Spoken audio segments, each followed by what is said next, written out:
I often wonder why, people, but mainly females, why do they cling on to people that don't mean them no good? This is coming from a man, so I can give the female some game. Most times when a dude is stringing you along, it's because that's all he's going to do is string you along. I know we've seen memes and other people have said things before, quotes, or, just sayings that once a man knows that he wants you, he knows that he wants you. There's going to be no confusion. There's going to be no indication of a what if, or maybe tomorrow, or what if next week, or in a year from now. When a man knows he wants you, that man knows that he wants you. He know he wants you right now. He know he wants you next year. He know he wants you 40 years from now. So you have to be able to decipher what you're willing to accept. Because if you're going to accept that microwave behavior, then that's all you're ever going to get from that person. If you're not going to accept that, then you'll actually have somebody who cares about you. So I think a lot of men get a bad rep or a bad rap, whichever way you want to put it, just because a female may have put up with the wrong man for too long.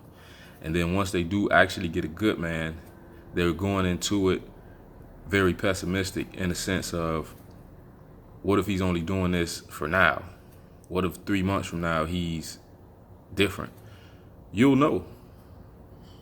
I often say that once you are engaged with somebody in a relationship, having conversations, whichever way you want to put it, you'll know that person. So nothing's really going to sneak up on you. It's not going to surprise you that this person is this way or that way, because you'll see it. And most times people just put up with things until they feel like they can't put up with them anymore.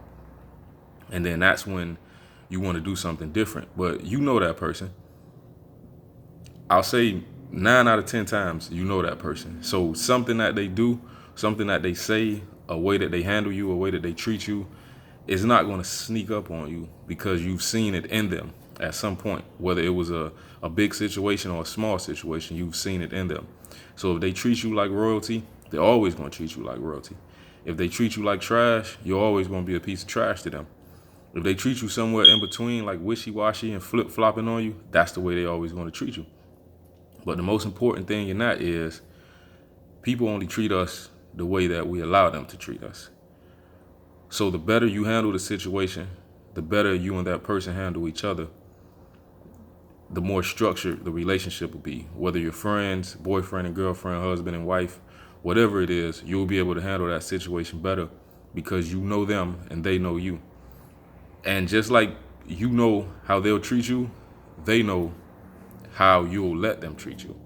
So you have to be able to go ahead and move forward in a space that's conducive to the both of you being everything to each other. Don't ever be everything to someone who just makes you something at some point, at some time. When it's good for them, don't ever be that to a person. You have to be able to be that person's everything. That person has to be your everything. That's what a relationship is for. It's not to see, let's see if we're going to make it 6 months. It's not to see if we're going to make it to a year. It's not to see if I'm going to like the way this person looks next week. It should be an agenda, a blueprint. I want to be with this person so we can prosper together, so we can move forward together in life, so we can share life together. So once you come to that conclusion, and once you come to that realization that this person is good for your life, you move forward with them in those regards, because it shouldn't even take you, in my opinion, it shouldn't even take you 2 years to realize if this is the person.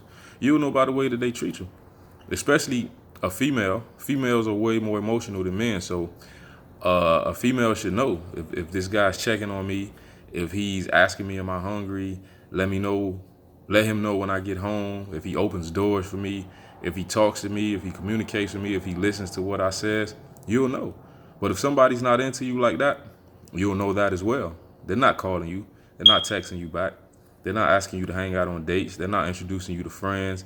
They don't want to show you off to anybody. They don't want to go anywhere with you. So you know you're setting yourself up for the failure because you already know these things.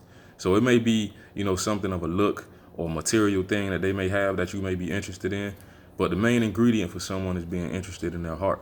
If your heart is in the right place, you will see that their heart is in the right place. And that's what you should be into. You should be into someone's heart, not their pockets, not their words, and sometimes not even their actions.